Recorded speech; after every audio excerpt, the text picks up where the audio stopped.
Good afternoon.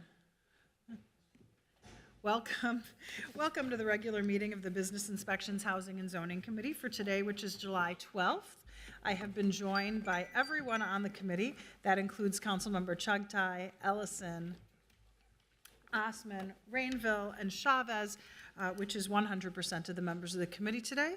We will start, as we always do, with the consent agenda. The consent agenda is items number 11, which are the liquor license approvals, and 12, which are the gambling license approvals. Items 13 and 14 have to do with environmental assessment worksheets at 900 Marquette and 600 Park Avenue, both approving the adequacy of the EIS. Item 15 is a Housing Opportunity Fund loan approval for Midtown Crossings project, which is an affordable housing project. And item 16 is the rent stabilization work group appointments. I do want to note that I'm going to need to amend item number 16. So I will do that now in order to add Kayla Gibbons, who works for Aon, to the list of folks who need to have a residency waiver. She recently moved.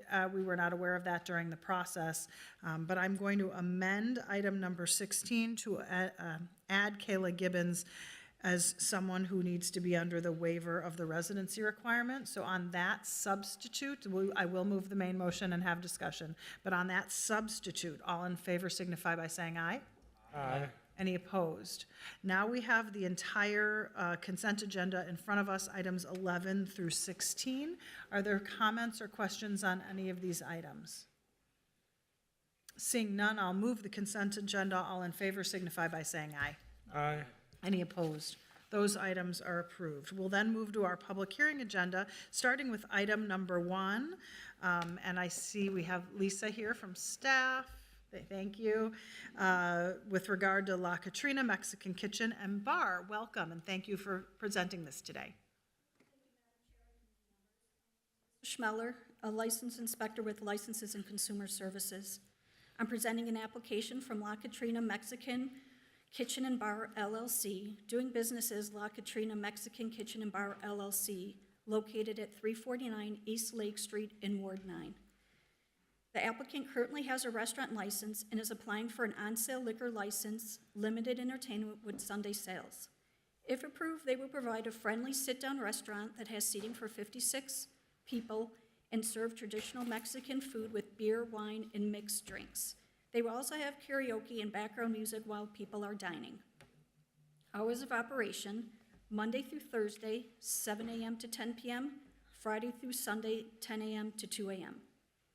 On June 15th, 2022, 28 public hearing notices were sent to property owners within 600 feet of the premises. Notices were also sent to Central Area Neighborhood Organization, Lake Street Council, and Council Member Chavez. We have received no responses from the public. A review of 311 calls and police calls found no significant issues concerning this business. At this time, Licenses and Consumer Services recommends approval of an on-sale liquor license, limited entertainment with Sunday sales. This concludes my presentation. Thank you so much, Ms. Schmeller. We'll see if there's any questions from members of the committee. Seeing none, thank you for your report. We'll open the public hearing on item number 1. Is there anyone here to speak to this issue? Please step forward and state your name and address for the record. Hi. Beyond, and I'm just representing Alan from La Catrina Mexican Girl. Okay, great. And did he want to say something? ¿Quieres decir algo? We're friendly. Yeah, he just thank you, and he will be really appreciative if you guys approve the license. Thank you. Thank you for your testimony. Yeah, you're welcome. Welcome. Thank you. If you could give us your name and address for the record, please. My name is Art Erickson, 3045 Portland Avenue South, and I've lived in the neighborhood for 52 years, and we have been developing the Lake and 4th Street area for quite a while. We have a Cristo Rey High School, we have programs, we have soccer fields, we have a new child care center coming in, and we have been working in the neighborhood with about 2,500 kids. And we are trying to build a TPT campus of 26 blocks. And the PTT is post-secondary, post-school, preschool to post-secondary. And we want every kid to graduate from high school or go to trade school out of our neighborhood. A lot of our staff people have been addicted to alcohol and they've come through treatment. And we are not against the restaurant. We would like to suggest that there not be a liquor license 280 feet from the school. Now, on the other side of that was the Safari Restaurant, and they tried to put a liquor license in there, and that was denied by the city at the time because it's so close to the school and because it's all of the youth programs that are going up and down the four-block area. So we're just suggesting to you that there not be a liquor license, a great restaurant, but not a liquor license in our neighborhood on Friday and Saturday nights especially, and all the stuff that's going on in our neighborhoods, on Crack Alley and Alexander Brothers, Pornography Empire, historically, and still going. I live at 3045 Portland, and we have a lot of neighborhood problems, continued. So I'm just sharing that with you. Thank you. Thank you for your testimony. Is there anyone else here to speak to this issue? Anyone? Anyone? Seeing none, I'll close the public hearing. Councilmember Chavez. Chair Goodman, I owe you a call. I saw your call a couple minutes ago, but I did want to let you know that I will be supporting this motion today. I think across the block from Crystal Ray, the school we're talking about, there is already liquor licenses to restaurants across from us, so adding this liquor license wouldn't necessarily add to the additions that you're talking about. But I am going to give you a call. We'll set up a meeting to discuss this even further. I'll meet with the restaurant owners here as well to address some of the issues that you're talking about, and I'll be happy to facilitate that conversation so we can talk after that. Y le quería decir a usted que felicidades, aquí está mi oficina para apoyarlo y lo que necesite de mi oficina, aquí estamos. So I'll be happy to move this for approval, and Art, I'll give you a call after this. Okay, Councilmember Chavez has moved approval. Councilmember Osman. Thank you, Madam Chair. I will be supporting this motion. It's really nice to see community coming back in this area. I spend a lot of time walking in this area. I live a block away from there. And we have new restaurants and new businesses that are popping up over there. So congratulations, and I'll be supporting this. Further comments or questions? Seeing none on the motion to approve, all in favor signify by saying aye. Aye. Aye. Any opposed? That unanimously passes. We'll then move on to item number 2. And Mr. Velasquez, you're doing a report today? Welcome, thank you. This might be your very last. Yes, bittersweet, but hopefully not my last with this committee. I just mean the last of the liquor license approvals. Mr. Velasquez has been promoted in the Department of Regulatory Services to be the Director of Inspections, which is a huge job, one of the hardest jobs in the city. So thank you for your service, and thank you for being here today. Thank you, I appreciate it. Thank you, Madam Chair and committee members. Enrique Velasquez, Manager of Licenses and Consumer Services, and I am honored to present to you today an application from 2558 Lindale Inc., doing business as Common Roots Cafe. This report was prepared by Lead Inspector Mohammed Ismail, who's unable to be here today. The license holder, they've operated in this location since 2007 and have been in good standing for the past 15 years. What they are applying for is a permanent expansion of premises to enlarge their private patio with available seating for an additional 40 guests. Over the course of the pandemic, they've operated in this space, utilizing a long-term temporary expansion permit without issue over that 2-year period of time. If approved, their proposed hours of operation will be Tuesday through Friday from 8 a.m. to 8 p.m. and Saturday and Sunday from 8 a.m. to 2 p.m. On June 14th, 2022, 28 public hearing notices were sent to property owners within 300 feet of the property. They were sent to the Lowry Hill East Neighborhood Association and to Councilmember Shuktai. We've received 0 response from the community in response to the public hearing notice. A review of 311 cases and police calls for service revealed no issues attributable to this business or to the property. Licenses and Consumer Services recommend approval of the permanent expansion of premises for Common Roots Cafe. This concludes my presentation, and I'm happy to stand for any comments or questions. Are there any questions for Mr. Velazquez on item number 2? Seeing none, thank you for your report. We'll open the public hearing on item number 2. Is there anyone here to speak to this issue? And I can say that the applicant, Danny Schwartzman, regrettably is unable to be here today. Got it, thank you. We'll see if there's anyone else here to speak to this issue. Anyone? Seeing none, I'll close the public hearing. Councilmember Chugtai. Thank you, Madam Chair. I am really, really excited to move approval of this item. Item number 2 has been moved for approval. Further comments or questions? Seeing none, all in favor signify by saying aye. Aye. Any opposed? That item is approved. We'll move on to item number 3, sidebar at Surdex. Ms. Steester, welcome.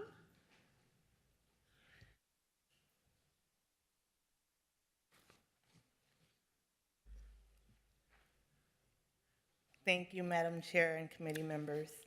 I'm Lead License Inspector Christina Steester of Licenses and Consumer Services. I'm presenting an application from Sidebar at Surdex, owned by Surdex Flights, LLC. Sidebar at Surdex is located at 303 East Hennepin Avenue, Suite number 2 in Ward 3. They currently have an on-sale liquor with limited entertainment and Sunday sales license. The applicant is requesting an expansion of premises license for a sidewalk cafe. Sidebar at Surdex has been operating at this location since the summer of 2020. There are no changes in their other operations. They are open Tuesday to Thursday, 4 p.m. to 11 p.m., and Friday through Saturday from 4 p.m. to 12 a.m. They will be able to seat 39 on their new sidewalk cafe. On June 18th, 100 public hearing notices were sent to residents and property owners within 300 feet of the premises. Multi-unit buildings were posted. Notices were also sent to the Nicollet Island East Bank Neighborhood Association, the Northeast Minneapolis Chamber, Councilmember Rainville's office as well. We have received one comment from the community, and it was in support. There have been no 311 calls, police calls, and there are no operating conditions or any other issues council members should know about. The Licenses and Consumer Services Division recommends approval of an expansion of premise license for a sidewalk cafe for Sidebar at Surdex. This concludes my presentation. At this time, I will stand for any comments or questions. Thank you. Thank you for your report. Are there any questions for Ms. Steester? Seeing none, we will thank you for your report and open the public hearing on item number 3. Is there anyone here to speak to this issue? Anyone? Anyone? Seeing none, we'll close the public hearing. Councilmember Rainville. Thank you, Madam Chair. I move to approve item 3. Further comments or questions on the motion to approve? Seeing none, all in favor signify by saying aye. Any opposed? That item is approved, and we will move on to item number 4. And that will be presented by Ms. Steester, right?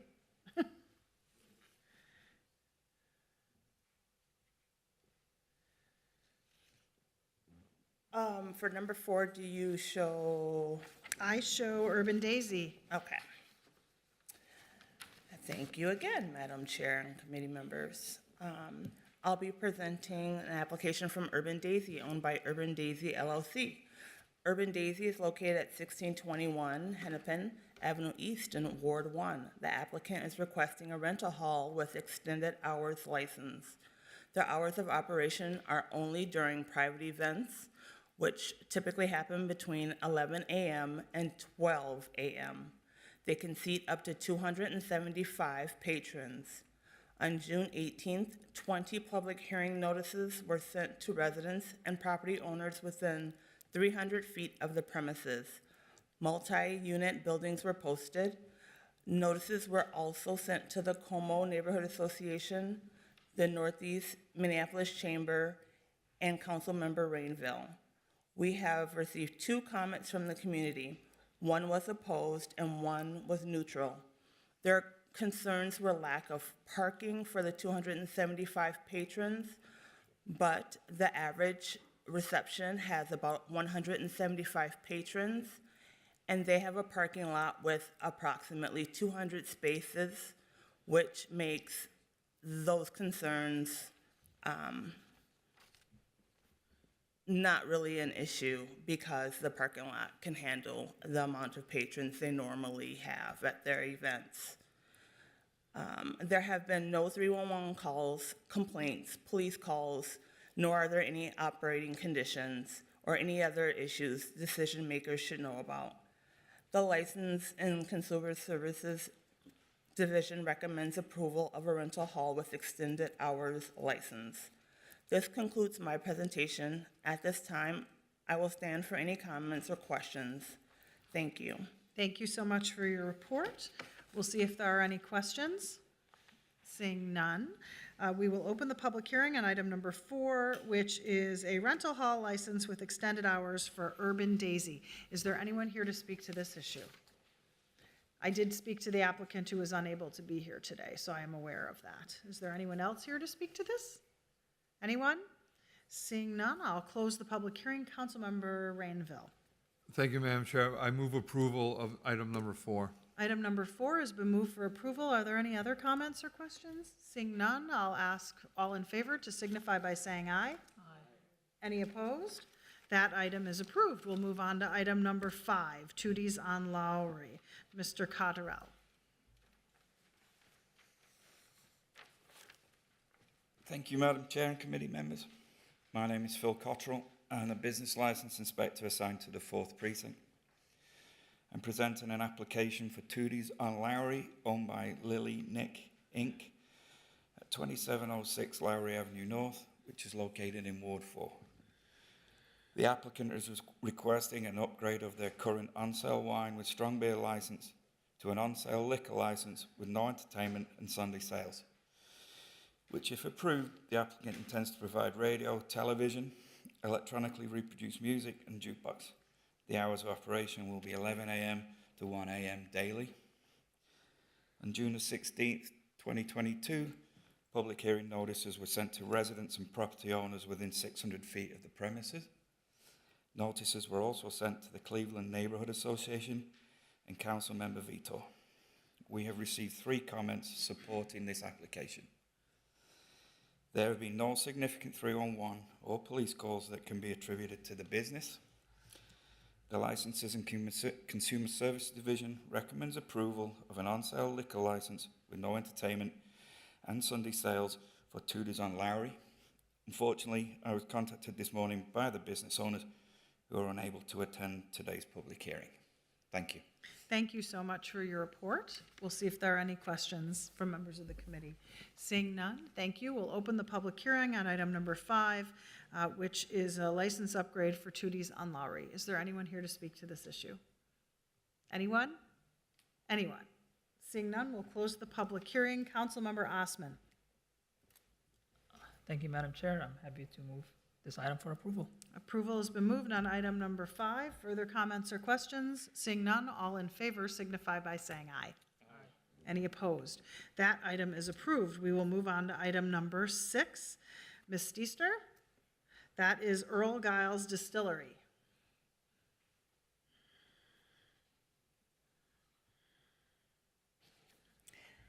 Thank you, Madam Chair and committee members.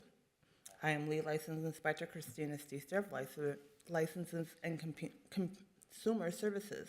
I'm presenting an application from Earl Giles Distillery, owned by Quincy Street Distilling, LLC. Earl Giles is located at 1325 Quincy Street Northeast in Suite 100 in Ward 1. The applicant is requesting an on-sale liquor cocktail room, general entertainment with Sunday sales, and off-sale spirits license. The hours of operation are Sunday 11 a.m. to 9 p.m., Tuesday through Thursday 4 p.m. to 10 p.m., Friday 4 p.m. to 12 a.m., Saturday 11 a.m. to 12 a.m. They have indoor seating for 225 patrons and outdoor seating for 85 patrons on an outdoor patio. On June 18th, 50 public hearing notices were sent to residents and property owners within 600 feet of the premises. Notices were also sent to the Logan Park Neighborhood Association, Northeast Minneapolis Chamber, and Council Member Payne. We have received 2 comments from the community, and both were in support. As this is a new business, there have been no comments or complaints from there have been no complaints from 311 or the police, and there are no issues that council should know about. The Licenses and Consumer Services Division recommends approval of an on-sale liquor, cocktail room, general entertainment with Sunday sales, and off-spirits license. This concludes my presentation at this time, and I will stand for any comments or questions you will have. Are there any questions for staff on item number 6? Seeing none, thank you for your report. We'll open the public hearing on item number 6, which is a license for an on-sale liquor cocktail room and off-sale distilled spirits license. Is there anyone here to speak to this issue? Welcome. Hello. Please Thank you. state your I'm name and the Kevin Briette. I'm the Chief Operating Officer. Jesse Held, I am Earl of Earl Giles. Oh, all right, cool. We're just here to stand in support of our business today. Tell us a little bit about your business. Wow, where do we begin? All right, shortly, briefly tell us. Basically, been in the industry for about 30 years and decided to fulfill the dream to open an establishment that we get to make our own stuff. And not only that, we get to support a community that we love dearly and able to employ about 50 to 75 people as well along the way. So not only fulfilling my dream, but helping others along the way too. So I'm very excited to be a part of the neighborhood fabric. Fantastic. Thank you both for being here. Thank you so much. Thank you. We'll see if there's anyone else here to speak to this issue. Anyone? Anyone? Seeing none, we'll close the public hearing. Councilmember Rainville. Thank you, Madam Chair. It's with great pleasure I move to approve item number 6. Item number 6 has been moved for approval. Any other comments or questions? Seeing none, all in favor signify by saying aye. Any opposed? That item is approved. We'll then move on to item number 7. Ms. Sether, I believe, is here for that item. Thank you.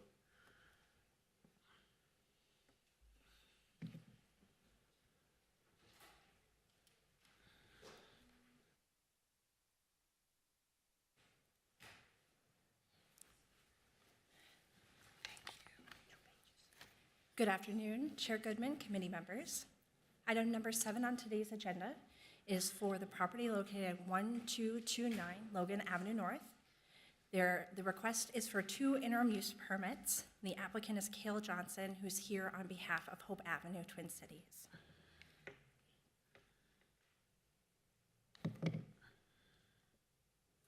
The first of the interim use permits that are requested is to allow for an overnight shelter serving up to 30 people. And this would be accessory to the existing religious institution. The second interim use permit is to allow for a mission accessory to a religious institution. The existing building was built in 1936, originally as a school, and as far back as 1980 has been used as a religious institution or a place of assembly. The owner of the property is the Apostolic Redeemers Assembly Church. They hold congregation on Sundays. The applicant is proposing to lease 7,700 square feet of the existing building, primarily in the basement, but then also within some office space. The intention of that space is to allow for 30 beds for overnight shelter. In addition to the overnight shelter, the applicant will also be providing day shelter, which includes daily activities, food, there'll be clothing donations available, and healthcare services as well, and counseling space. That use is defined as a mission, so you'll hear kind of interchangeable between day shelter and mission through the presentation. These uses are allowed as a conditional use when accessory to a religious institution in this zoning district. This is the R2B district, which is on the lower density end of the multiple family residential districts.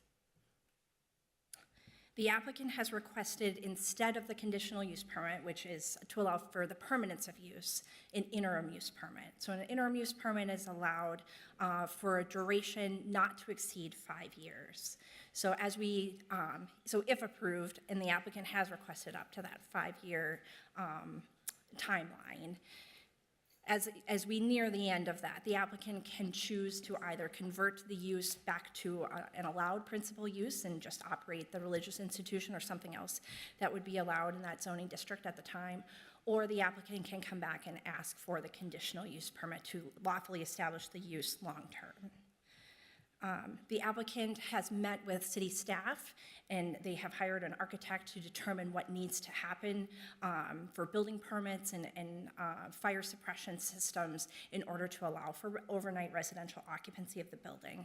But this is really the first step. So in order to evaluate the building for compliance with the building code and fire code, first we evaluate the land use through this process, through the interim use permit.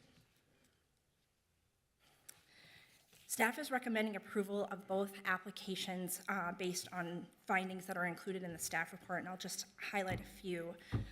First, that the establishment of an overnight shelter and mission accessory to an existing place of assembly and located within an existing building will not be detrimental to or endanger the public health, safety, comfort, or general welfare.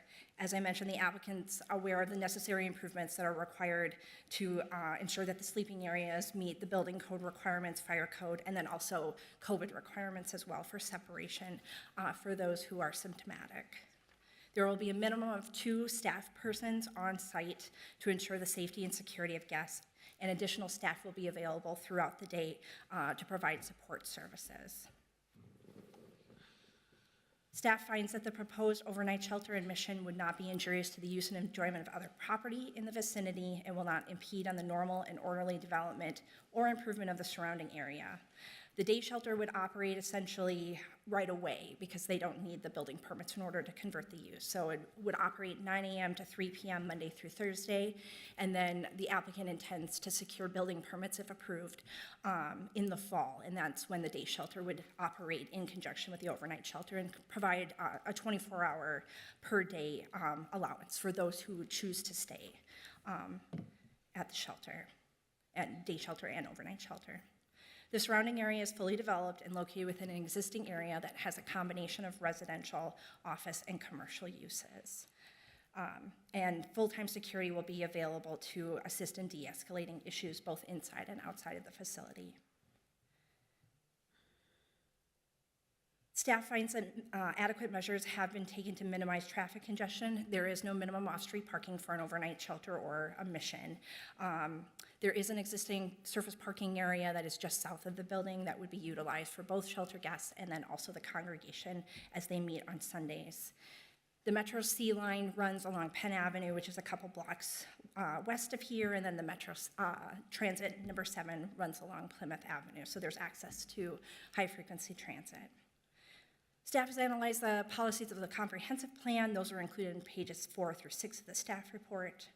And then lastly, both uses are subject to several specific development standards, and the applicant is not seeking any exception to any of those standards, so essentially they have been met. So the proposed use would be consistent with both the R2B district and the built form interior 2 built form overlay district. So staff is recommending approval, and the conditions are associated with each interim use permit, and they're tied to that date. So the applicant intends to occupy the overnight shelter on October 15th, so 5 years out from that would be October 15th, 2027, and the interim use permit for the day shelter would, if approved by the City Council by August 1st, would operate from until August 1st, 2027, unless a conditional use permit is approved.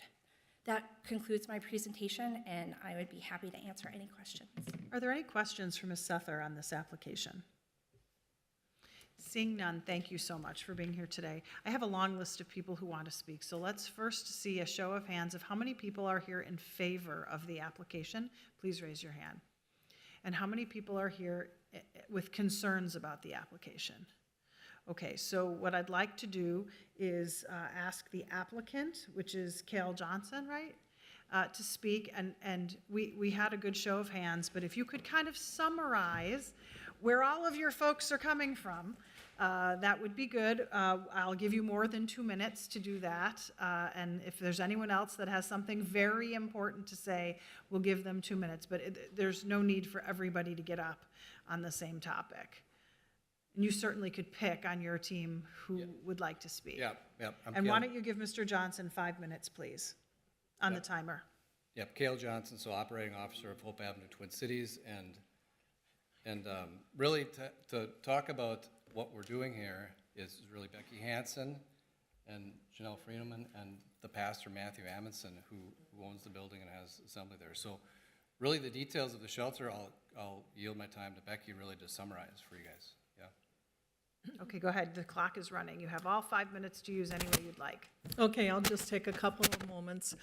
We have a 16-year-old ministry out of Northeast Minneapolis called Hope Avenue. It's well known on the streets as Hope Avenue. We're well known in North Minneapolis, where a high percentage of our guests have come. It's a 16-year-old ministry. At our highest point before COVID, we ran through 250 men, women, and children on our Sunday morning ministry. We ran 8 years of emergency shelters out of the church, and the determination was that we want to run that ministry deeper. In February of 2020, we were given $400,000 to run an emergency shelter with the church next door where we housed 90 men and women. And so we have developed a 501c3. We're Hope Avenue of the Twin Cities. And we have launched, we're independent now of the Northeast location.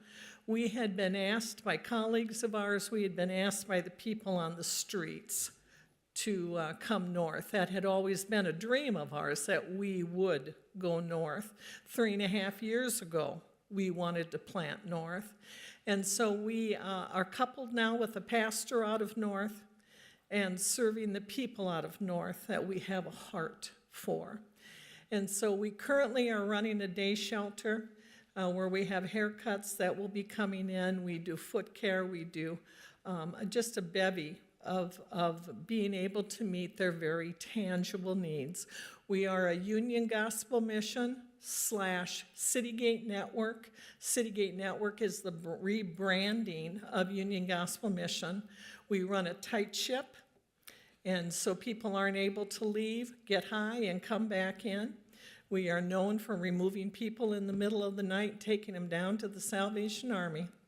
We are a place that during the day we will welcome men and women, but in the evening it will be men only. And so we would love the opportunity to be able to service people in North Minneapolis. And we welcome that opportunity for you to approve that. Thank you for your testimony. Pastor Amunin, would you come up, please? Oh, excuse me.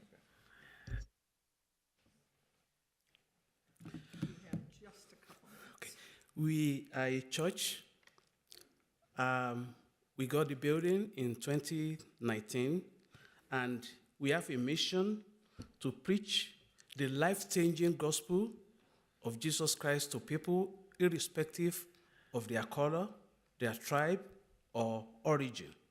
And we partnered with HATC to provide shelter for homeless people, to keep them out of the streets, and to provide shelter for them during the biting months of winter.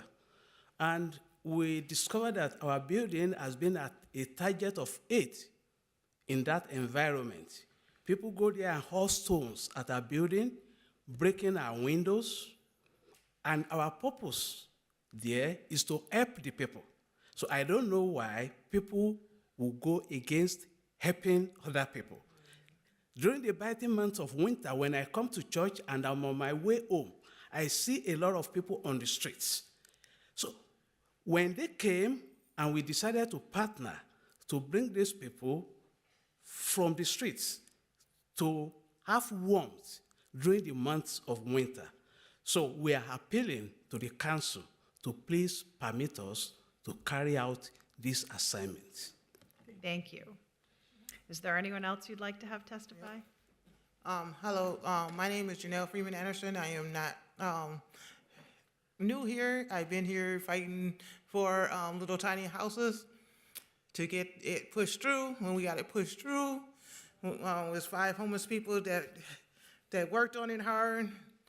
Freedom from the Streets became a nonprofit and a year ago. We are people that's homeless and formerly homeless and on the verge of being homeless. And I also live in a neighborhood, and I also have, Pastor Becky gave me an opportunity to move, because we are people that's homeless and formerly homeless and fighting for grants and stuff, and we cannot get them like that because we find the people that have the skills to help us. But Pastor Becky really helped us move into the direction that we need to move into to help our people, because the only way we know is to help our people is us to help our own people. Because if we don't help our people, who's going to help our people? People that don't even know that what's going on. I'm just saying that, man, whew, it's just a lot. It's just a lot of me, because I'm from Minneapolis, I'm from the north side, and I'll make it quick. I'm from the north side, and people coming after you like lighting that you walk through the north side and you see things happening every day, drug dealers, everything all over, and nothing is done. But when something comes in good and come in and try to help the neighborhood, you don't want that. They don't want that. Don't want this. I live in a neighborhood. I need this. I need it for myself. Thank you. Thank you. Thank you. Okay, thank you. So now we're going to hear from the people who are less enthusiastic about the application. It looks like it's going to be hard to give you all a bunch of time, so. Hello, I would like to speak. Okay, can you wait until I finish speaking? Yes, ma'am. Thank you. We will give everybody a minute, 1 minute, because I don't want to cut anyone off like we're going to have to do here. Don't want that. So we will also give you a minute. I have a whole list of people. If you would like to just create a line, that would be helpful. There'll be a timer, and I would call you by name, except for that I don't know who the people are on the list who spoke already, so I don't want to do that. And we will, of course, invite this young lady in yellow also to speak as well. So, sir, please come forward. Everyone else who'd like to speak who hasn't spoken yet, you are all invited for a minute. Sir, keep in mind the timer, and go ahead and state your name and address for the record. Good afternoon. My name is Michael Knighton. I live exactly at 1210 Morgan Avenue North, directly behind the church. I understand they're trying to help people and there is a homeless issue, but we're trapped. We're pinned down. We've got shootouts in the alley. My wife won't park her car in the garage. We've been there 13 years. 12th and Knox is ridiculous. Ridiculous. And just as passionate as she is, I'm that passionate as well. Bringing in elements, more negative elements, more homelessness, more despair, it's not going to help us. It's not. It's not going to help the community at all. It's going to help the few people that are there. And what about the ones that don't get in? How long before they're sleeping behind my garage? I guess my minute is up. Thank you, sir, for your testimony. Welcome. Hi, I own a home in 1239 Logan. What's your name? Jabay K1, sorry. Thank you. And I also echo his concerns. I think the lack of people that are here today, it's not illustrative of people not being interested. I think a lot of people don't know that live in the neighborhood that you can actually come and contest this.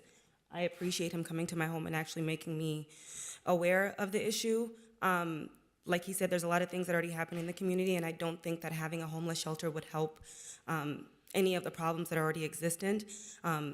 There's a children's development center that actually is directly across from that Young Children's Development Center, which is something that they failed to mention. Something else too is I've called the police multiple times about the unrest that happens, the shootings, and this is not going to help. It is only going to further to make it unsafe.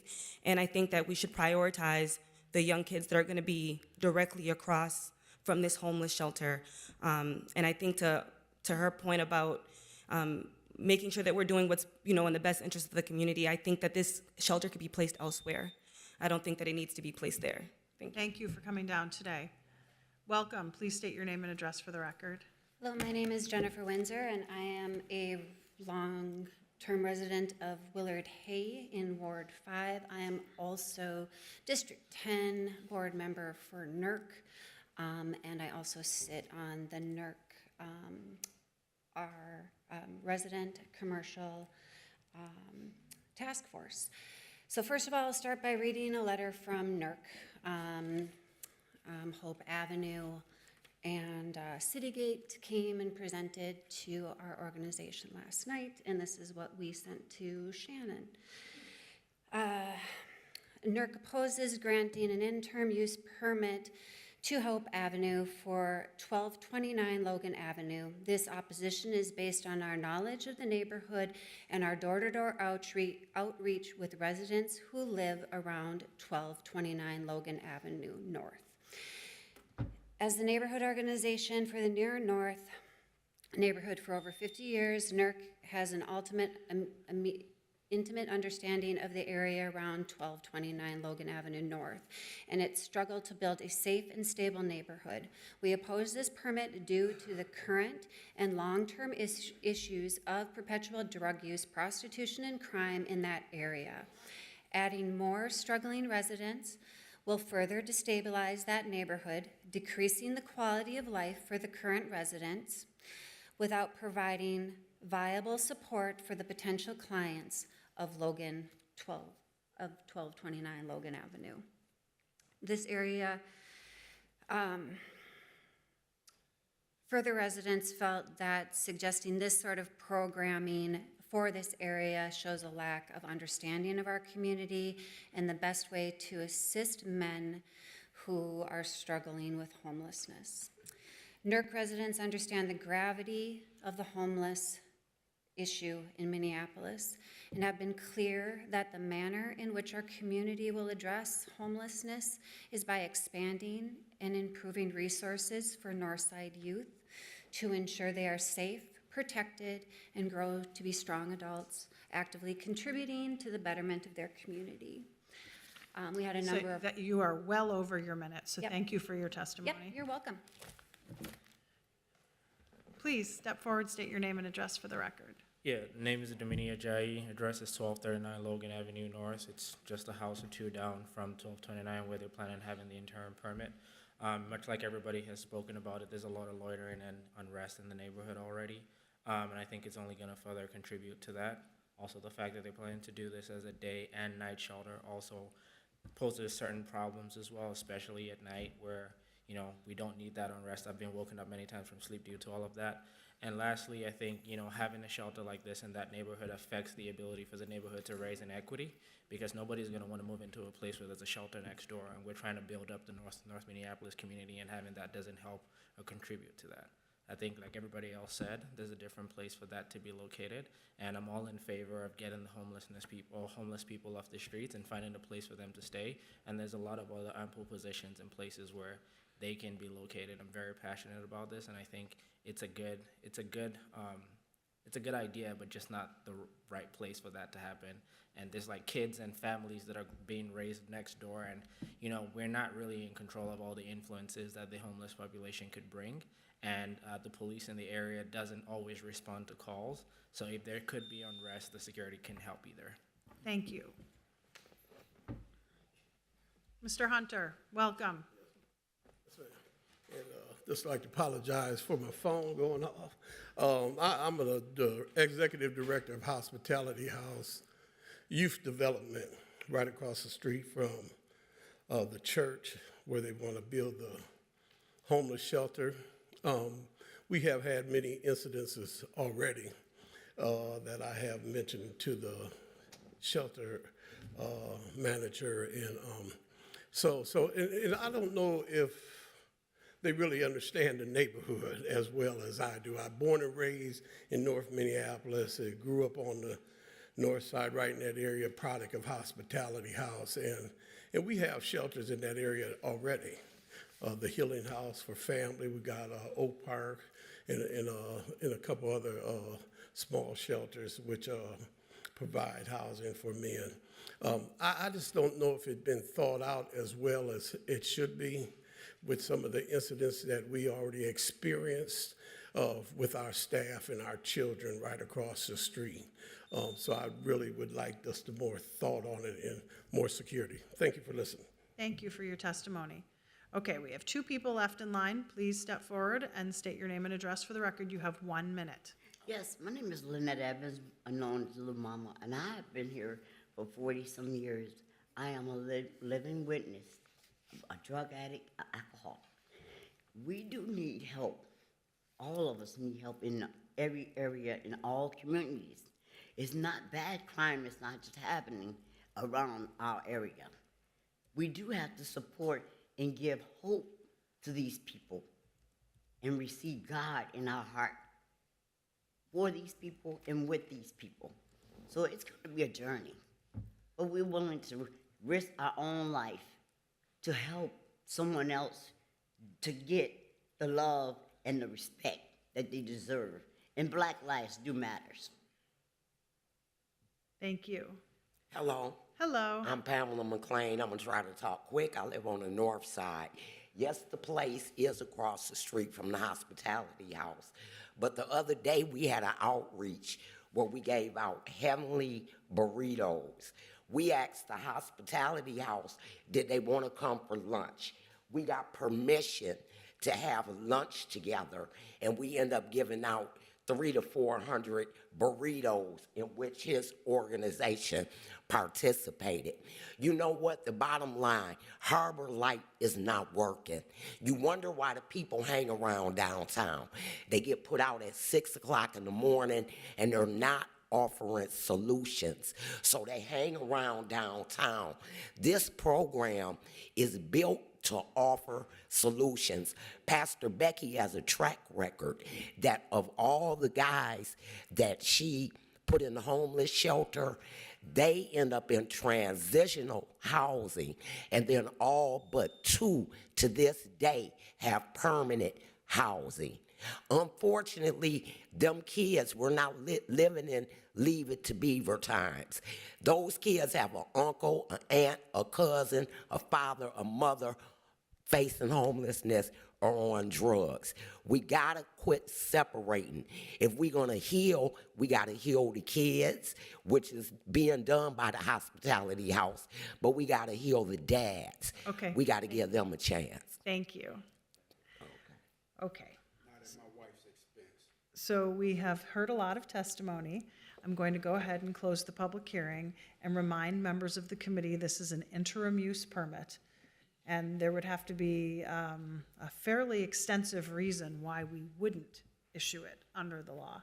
I don't know that our attorney wants to opine about that. No one was asking about the legality, but I will call on my colleague. No, we're not having a back and forth. Councilmember Ellison. Thank you, Madam Chair. I'm really glad that we had a chance to hear all the testimony that we've heard today. And I do want to say that, to your point, there are limitations to our legal recourse here. But I also think that more importantly, everything that I've seen from the work that Janelle and Freddie especially have done for Freedom from the Streets, we cannot allow all the issues that are happening at 12th and Knox, which I've been in touch with the 4th Precinct Inspector about and have been dealing with for years. We cannot allow our homeless population to become a stand-in for all of the issues that are happening in the neighborhood.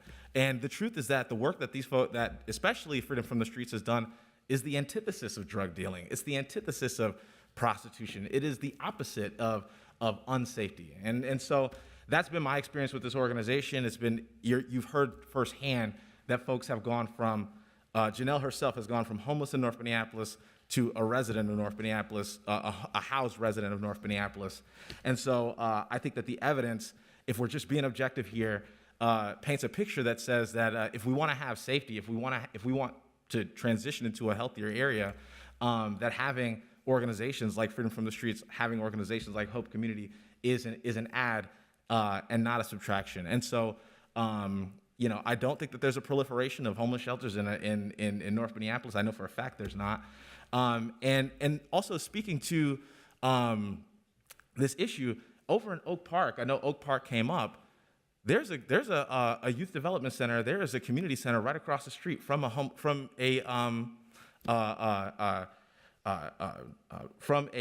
Avenues for Homeless Youth right there.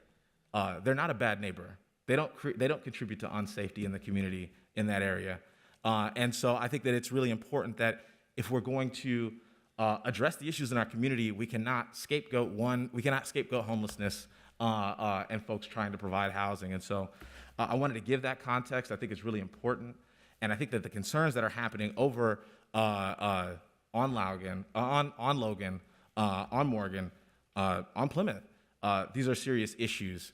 They won't be addressed by denying an interim use permit to help community here. And so, I actually think so. I think that Oak Park would say that having avenues there is an add to the community, not a subtraction.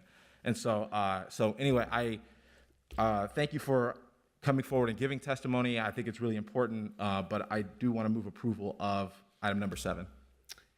Are there other comments or questions?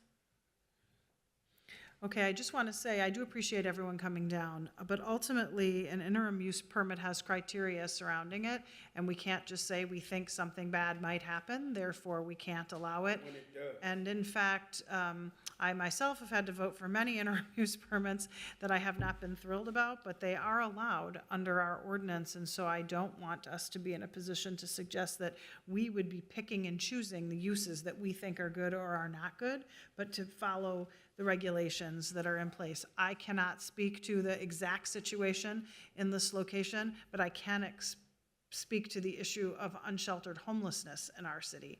And anyone stepping forward to work on that issue in a holistic way, I think is very positive. So I will also be supporting Councilmember Ellison's motion. Are there any further comments on the motion to approve the staff recommendation? All in favor signify by saying aye. Aye. Any opposed? That item is approved. We will now move on to item number 8, which is the Curry Commons Tax Increment District, which is being presented by Haley Kramer. Is that correct?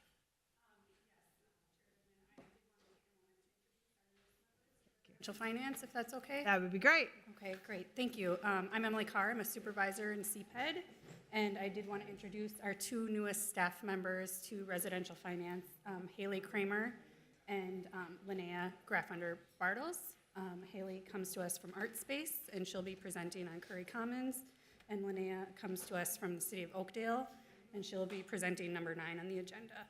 And so we're very grateful that they're here at the city, and yeah, thank you for that. Fantastic. Thank you, Ms. Carr. I'm glad we were able to recruit someone away from Art Space. That's a move in the right direction.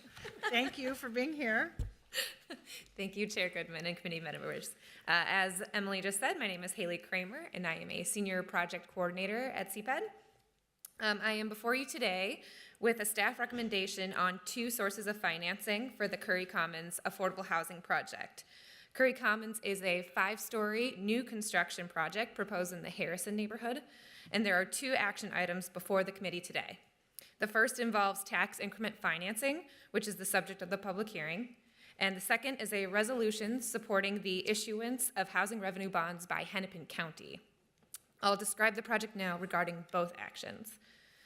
Curry Commons will include 187 units of housing affordable at 60% AMI or below. The unit mix includes studios, 1 bedrooms, 2 bedrooms, and 3 bedrooms at 30%, 50%, and 60% AMI. The project has been awarded 40 project-based vouchers from the Minneapolis Public Housing Authority to provide deeply affordable 2 and 3 bedroom units at 30% AMI. With these vouchers, 18 units will be designated as supportive housing for individuals and families with children, 5 units will be designated as high-priority homeless, and 13 units will serve people with disabilities. All supportive unit referrals will come through Hennepin County Coordinated Entry with services provided by Simpson Housing. The building will also include roughly 800 square feet of community space that will be available for neighborhood events and programming. The total development costs for the project are currently estimated at $57.8 million. Primary financing includes housing revenue bonds and tax increment financing, along with 4% housing tax credits. Developer participation in the project includes $2.5 million in deferred developer fee. And so the first set of action items is related to the proposed tax increment financing. The developer has requested pay-as-you-go TIF assistance from the city to help pay for eligible construction costs. The TIF plan establishes a new housing TIF district. Pending City Council approval, The City of Minneapolis will issue a pay-as-you-go tax increment note in the amount of $3,263,000 to the project. The tax increment financing plan attached to the report provides a detailed breakdown of how the increment will be distributed and used. The Curry Commons tax increment financing plan was transmitted for the required 45-day review to Hennepin County, the Minneapolis School Board, the City Planning Commission, the Harrison Neighborhood Association, and other interested parties on May 26th of 2022. No public comments were received about the plan. The last action is regarding the Hennepin County Housing and Redevelopment Authority bond resolution. Hennepin County provided preliminary housing revenue bond approval in a principal amount not to exceed $30 million on May 24th of 2022. Minnesota Management and Budget awarded bonds to the project on July 5th, 2022, which will be issued by Hennepin County. Hennepin County has now requested that the City of Minneapolis adopt the bond resolution provided in the report, which authorizes Hennepin County to issue the bonds within the City of Minneapolis for this project. Staff recommends approval of both requests, and that concludes my presentation. Thank you. Thank you so much, Ms. Kramer, for your presentation. We'll see if there are any questions for staff on the TIF plan for Curry Commons. Seeing none, we thank you for your report. We'll open the public hearing on item number 8, which is a resolution approving the TIF plan for Curry Commons, as well as a number of other actions associated with facilitating this project. Is there anyone here to speak to this issue? Please step forward, state your name and address for the record. Casey Jevchensky at 5505 Go back Grand and Avenue. sit down. What? That's terrible. You're not our staff person I'm sorry. anymore. Well, I'm here to keep doing work. So just wanted to say thank you so much for all the support over 3 years, I think, coming up on. And it's great to be at this point. I think we have 15 different sources of funds. Takes a village, as you all know. So short and sweet. Thank you very much. Thank you, my friend. Is there anyone else here to speak to this issue? Anyone?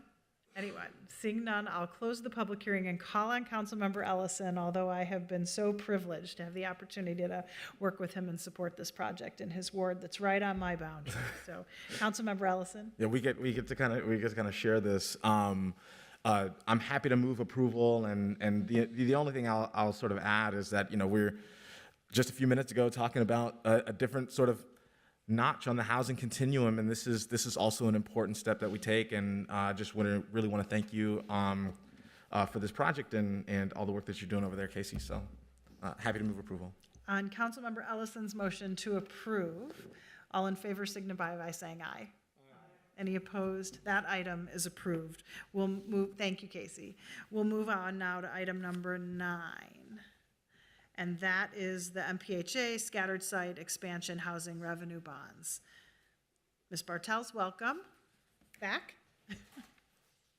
Good afternoon, Chair Goodman and committee members. My name is Linnea Graffender-Bartels, and I'm a Senior Project Coordinator in CPED. I'm before you today with a bond issuance recommendation to support the MPHA Family Housing Expansion Project. This project is a proposal from the Minneapolis Public Housing Authority to construct 84 units of new public housing on 16 sites scattered across the city.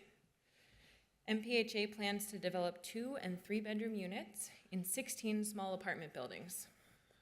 All 84 units will utilize project-based vouchers, and each household will not pay more than 30% of their income towards rent.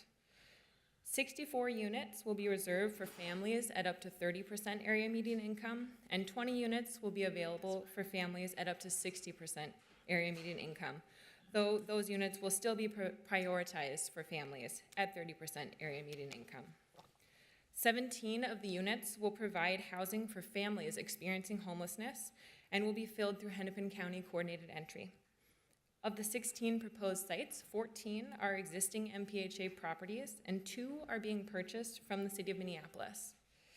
In a unique partnership, MPHA selected Frericks Construction and Rise Modular Manufacturing as a team to build this project using modular construction methods.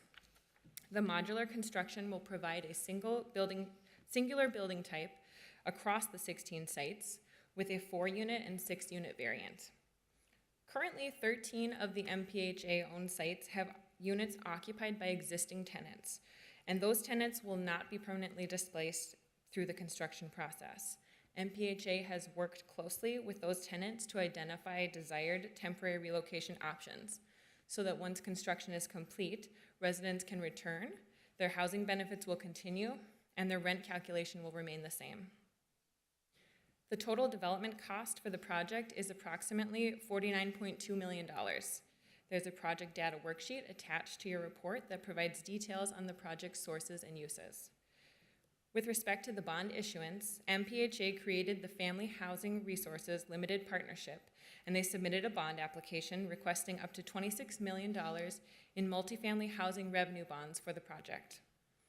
Developer participation in the project includes an $8.1 million equity contribution from MPHA, as well as $1.3 million of deferred developer fee.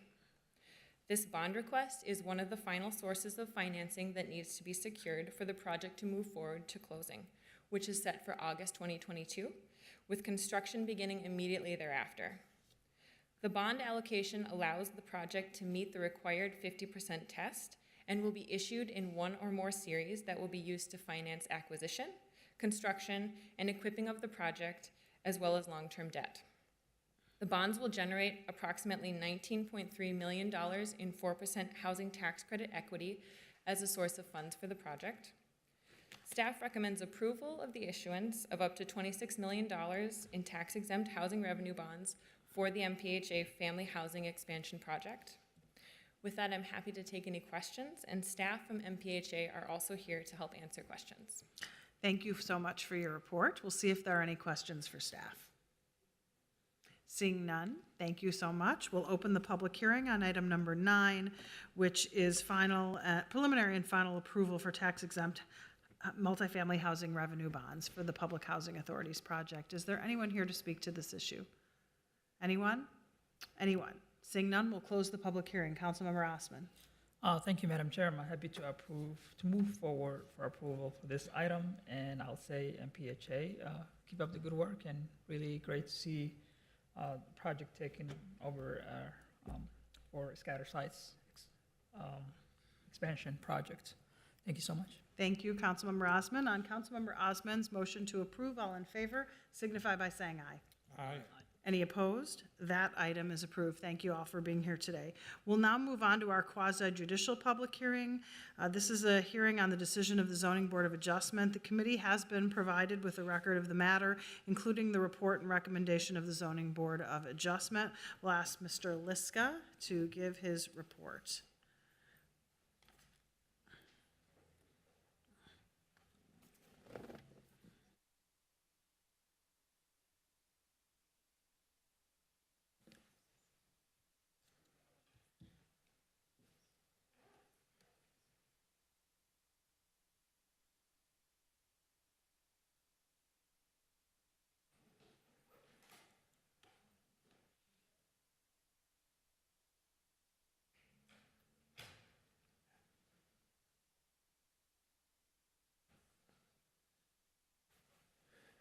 Good afternoon, Mr. Liska. Good afternoon, Chair, committee members. The item before you is an appeal of the decision of the Zoning Board of Adjustment denying a variance located at 4047 Vincent Avenue North for a new curb cut, specifically a curb cut for a property with alley access. The slides show the existing garage there on the upper right. A new garage has replaced that previous one. The applicant is seeking a new curb cut accessed off of 41st Avenue. The subject parcel, again, is on the corner of Vincent and 41st. Single-family dwelling exists on site with the newly detached garage. The parcel is just over 6,800 square feet and measures 49 by 128. The Zoning Board of Adjustment looked at the findings associated with the variance request and was unable to make any of the 3 necessary findings and denied this request. The applicant has appealed that decision, and that brings us here today. The applicant is present, and I'll be here for questions as well. Fantastic. Thank you, Mr. Liska. Are there any questions for staff? Seeing none, I'm going to open the public hearing on this item and ask Mr. Miller if he'd like to step forward and make his case. Thank you for your patience with the meeting today. No problem. Good afternoon. We talked to Andrew and Hall, and we were trying to understand the previous council's 2020 or 21 decision to add no curb cuts. We had a garage fire, totaled our everything, and our tree that originally we never applied for a curb cut years ago because the tree, it's a living thing. You don't cut it down. But with the new rules, we have no bicycle path, we have no walking path, and also we have is very light motor traffic in our neighborhood. But what we do have is a blind spot that the garage provides for people going northbound out in the alley into onto 41st. We very carefully, and so have the neighbors over the years, have entertained each other as making sure we watch. But if we have the curb cut, we eliminate that safety issue. Children riding bicycles, people walking down the alley, scrappers flying through the alley, would eliminate that, and we can see better. Right now, we only are able to drive out as an angle where we cannot see west on 41st, but we can see pretty good on the eastbound traffic. So what we'd like to do is get that curb cut. It's only 14 foot wide. And we eliminate that blind spot, we eliminate backing at an angle into traffic that's a safety hazard. And this way, we would also be able to back in our 16-foot travel trailer onto our driveway and leave it instead of leaving it in the street. Because the alley does not provide enough room to back it in to the driveway. And right now, it's just dirt driveway from the 20s. And that's basically it. We want to eliminate that safety hazard that's always been there. What? Well, Andrews, but you can see the telephone pole. It creates a big hazard in trying to back out. We've dealt with it for 35 years. But now we're older. And it's not that we're bad drivers. But we have people come down the alley pretty quick these days. And we just want to be more safe and have our neighbors be safe at the same time.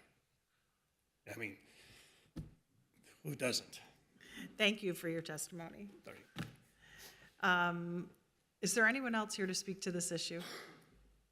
Anyone? Okay, seeing none, I'm going to close the public hearing and move to grant the appeal. I believe that there is a practical difficulty in that there was a fire, so it wasn't to the owner's making that there was a fire and the garage needed to be redone, and we have an opportunity to straighten out something that could create more safety, especially given the obstructions and the way that the light pole sits in the way. I will ask staff to draft findings of fact to support that decision based on the applicant's appeal documents. Further comments or questions? Seeing none on the chair's motion, all in favor signify by saying aye. Aye. Any opposed? That item is approved. Thank you for your patience today. Then we're moving on to our last item, which is our liquor licensing process presentation. I do want to note that Councilmember Chugtai as well as Councilmember Chavez had asked me very early in the term, could we have a couple of briefings on important issues that come in front of us? And so that's what we're attempting to do. Very excited that Ms. Lingo is here to do this presentation. I will note, Ms. Lingo, that Councilmember Chugtai and I need to be in another meeting in our chairs at 3 o'clock. So if you can do this in 10 to 15 minutes, that would be terrific. And we really appreciate your leadership and your being here today. I'll turn it over to you. Absolutely, this will be very quick. I'll do my best to actually make it last. All right, good afternoon, Council Chair Goodman and Biz Committee members. I'm Amy Lingo, District Supervisor for Licenses and Consumer Services, also known as Business Licensing. I'm here to give you a very brief, very high-level overview of the liquor licensing process. The emphasis here will be on most common and most straightforward applications. However, there will be time at the end for questions. New on-sale applications generally take 8 to 10 weeks from receipt of completed application. The process begins typically before any application has been received, with a lot of communication to the area license inspector. Part 1 is generally the who, what, where. Who are you? Where do you want to go? That triggers, when we submit that, the departmental reviews. Business licensing review, which we are technically the gatekeeper, so we will be last before council. We do not collect any fees yet. The zoning review, can you do what you want to do in that location? And the health review, they are verifying the menu and the equipment, as well as the DC review. That's your building permits and your SAC. Building permits can be pulled at any time, remodeling or for new construction. Typically it's before, but it can happen during. Part 2, this is when the application is deemed complete. When we get to Part 2, that's the financials and the rest of the application. That triggers the police licensing review, and they are the ones who review the financials. A public hearing may or may not be triggered depending on the license location itself. We'll cover that more in the next step. Then we have the council approval, the mayoral sign-off, state certification, and license issuance. Renewals are super easy. We send out that notice about 30 days in advance. Half your payment we collect, state paperwork, and updated insurance. Then approximately 6 months later, we go for their second half payment with no paperwork due. So that's really easy. The renewals show up as a consent item. Public hearings are required at any location that does not have a history of an on-sale alcohol license, either ever or at that requested level of entertainment. Businesses applying for a sidewalk cafe where none has ever existed will need a public hearing as well. The notice period for public hearings is 21 days. We send communication to the business association, the neighborhood association, the council members, and property owners within the required distance based off of the front door of the establishment. Larger residential units will give them a notice to post. We post the notice also on the door of the establishment who is seeking that license. The public hearing notice is for alcohol license, 600 feet outside of downtown, 450 feet inside of downtown, the B4 zoning, and 300 feet for sidewalk cafes, regardless of where they are. If there's been a significant amount of time between the last public hearing and the current application, we can request a public hearing. Between community turnover, ongoing economic development, public hearings allow current residents to give voice to the process and the changes that affect livability. If the location has a previously held on-sale license at or below the requested entertainment level, then a public hearing is not required. The application will appear on the consent agenda. Public hearings are often held at this committee, but we can hold them in the neighborhood if the council member or the neighborhood requests that. Those are typically our very contentious ones, but not always. Community meetings are generally held in the evening as well, so if they request them in the community, we hold them in the evening. As you're likely aware, there are many abbreviations and specific words that are used in the city of Minneapolis government that don't appear anywhere else in life. So I've given you a pretty brief definition of things that are weird. On sale. So those are establishments where you are going to be consuming the alcohol on premises. That's your restaurants, your bars, your cafes. Off sale, you're taking it home, taking it off site. Those are your liquor stores. Public hearings, which we discussed, is your community comment period. The entertainment level, what kind of entertainment can you have at that establishment? Starting at the highest level, we have the adult entertainment, which is your adult-oriented displays and dance, only permitted in the B4. General entertainment, all legal forms of entertainment and patron dancing, except adult entertainment. Every level you can have everything that is below it. Limited entertainment is live entertainment, so there's no patron dancing, no adult entertainment. But you can have pretty much any other DJs, comedy, karaoke, whatever. And then there is none. That is only electronically reproduced music. I like to call that one the radio in the corner. And then this concludes our very brief, very high-level overview of their liquor licensing process. And I stand by for questions. Sure, thank you for your report. I'm sure there'll be some questions. I have one myself. We'll start with Councilmember Chugtai. Thank you so much for coming in and presenting to us today. This is very informative. Can you, I think it was in the slide when you were going through the flow chart, you mentioned when there's been a significant amount of time, you know, there can be, we can, like, you can do another public hearing. Can you define what a significant amount of time is, or an example of that? Well, we wrote 10 years feels significant to us, but honestly, a public hearing can be triggered if the community really wants one, or if it feels, the council feels that one would be beneficial. It doesn't matter if it's been 1 year. For us, significant would be probably 10. Okay. And then have these happened in community in the past? The public hearings in the community? Yeah. Yes. We moved them to this committee due to low attendance. Got it. Yeah, that makes a lot of sense. And then if you go up, I think maybe it's the one with definitions, or the one right after definitions? Definitions. Definitions. So why is adult entertainment only permitted in B4 zoning? That's a zoning question, I think, mostly. There was once upon a time. Yes. It was further out. And then it was clamped down to it's only allowed in B4. It's not allowed on Nicollet. There's only one per block face. And I tried to use a very non-moralistic definition of adult entertainment, but adult entertainment is, nudity and anything sexual in nature. So they just kept it in the entertainment.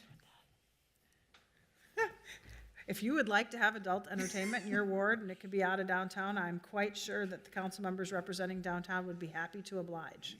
I'm so serious about this. Like, yeah, I would. You might be opening up a can of worms, but as long as it means it would be easier for our ward, that would be fine with me. I would think that I've watched over 25 years neighbors work as hard as they can to not have this kind of establishment in their neighborhoods, and they've been amortized out over time through a legal process. And so it's been concentrated primarily within downtown, but over time, it's been also limited because they've been bought out by big corporations, and then the big corporations buy out the little ones. I have Peppermint Rhino and the Seville in my ward. Councilmember Rainville has Patrick's Cabaret and the Gold Sheiks in his ward.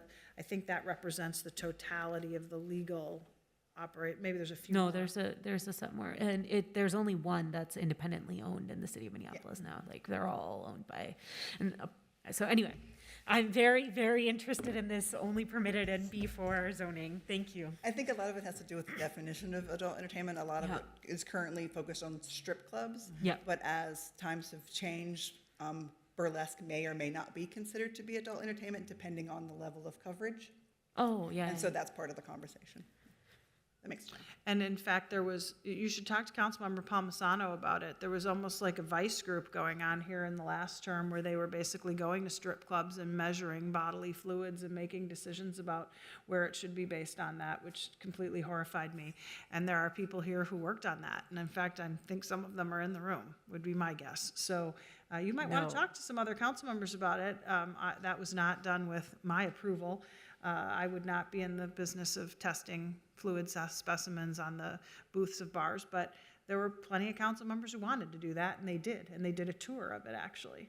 So I'm agnostic to what happens in other people's wards, but we finally have a situation where there's kind of peace in the valley on it, and be careful what you wish for.